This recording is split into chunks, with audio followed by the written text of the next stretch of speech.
Hello everybody and welcome to Written in Blood. My name is John, and today, as you can probably tell by the title of this video, I want to do something just a little bit different.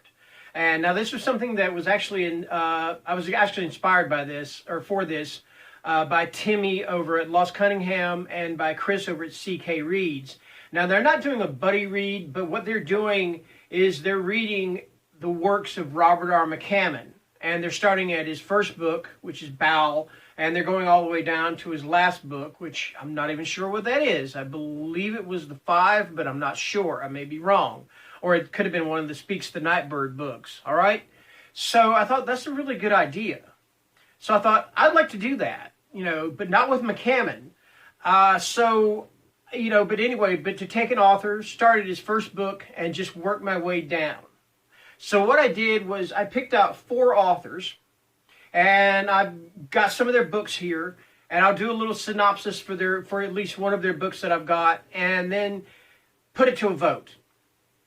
And in other words, you guys, from what you hear, what I've read, or what I've read to you, you put it to a vote, and you vote on the author that I should start from the beginning and work my way down to the end and read everything I can by that author, or everything published by that author. And that would include, of course, novels and short story collections. All right?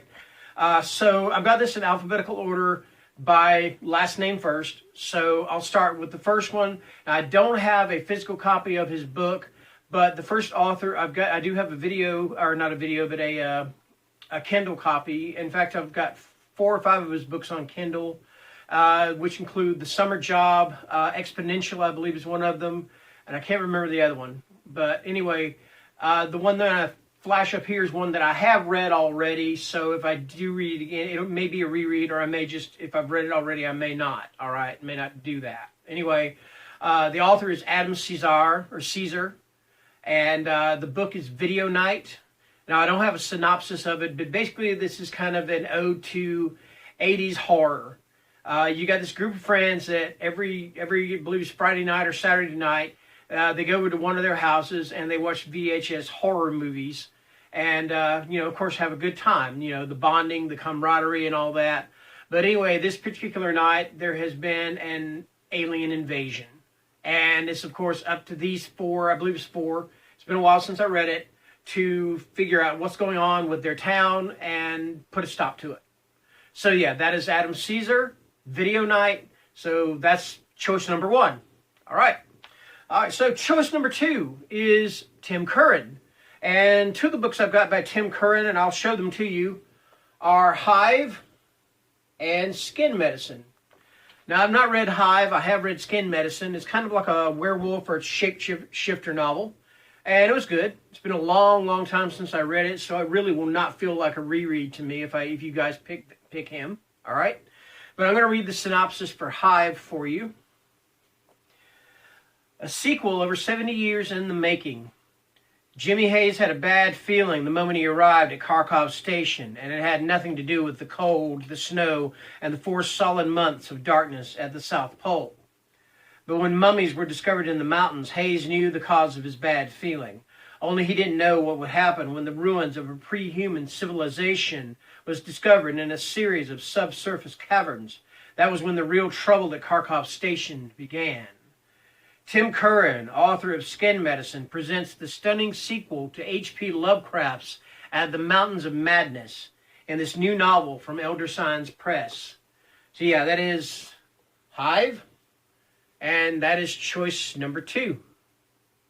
Okay. All right, next up, the next author I've chosen, and this guy does have a pretty wide selection of books to read from. I believe he may be the largest as far as the 4 that I picked, except maybe for Tim Curran. But anyway, the author I'm talking about is Bentley Little. And 2 of the books I've got here in hardcover by Bentley, and I've got a couple of paperbacks also, but they are The Walking and The Vanishing. And I have not read anything ever by Bentley Little.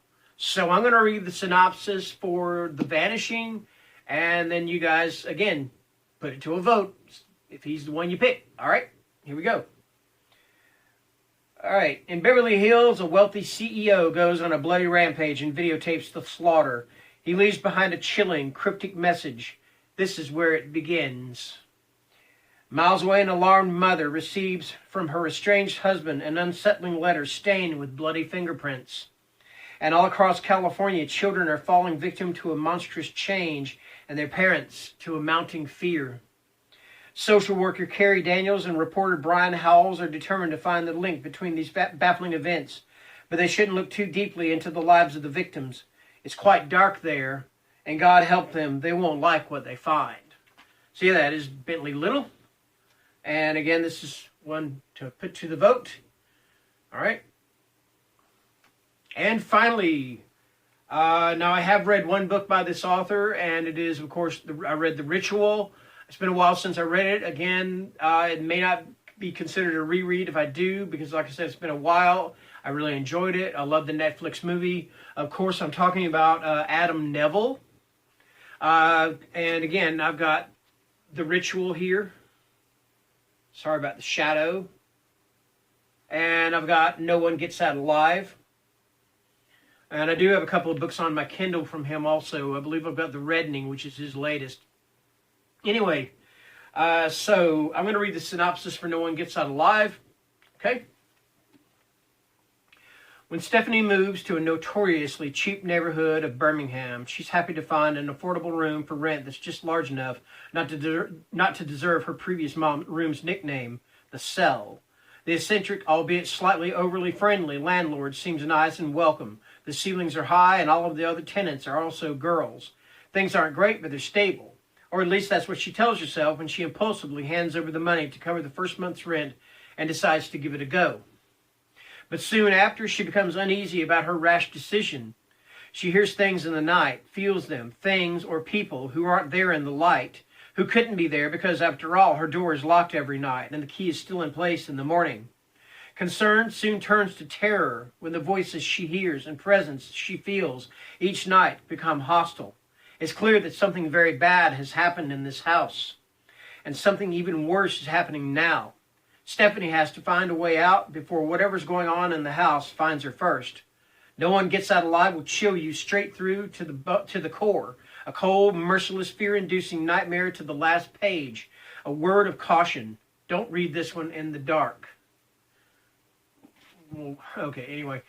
That's kind of a weird thing to say because you can't really read in the dark unless you're maybe reading on your Kindle or something like that, or you have a candle, but, then it's really considered not really dark. But anyway, that's beside the point. Apples, oranges, and all that. Anyway, so those are the 4 authors that I have chosen to possibly read one of their works or all of their works of one particular author. And I'll go over it again. And we have Adam Caesar, Tim Curran, Bentley Little, and Adam Neville. So once this video is posted, if you watch this and everything, like I said, let's put it to a vote. Who do you think I should read?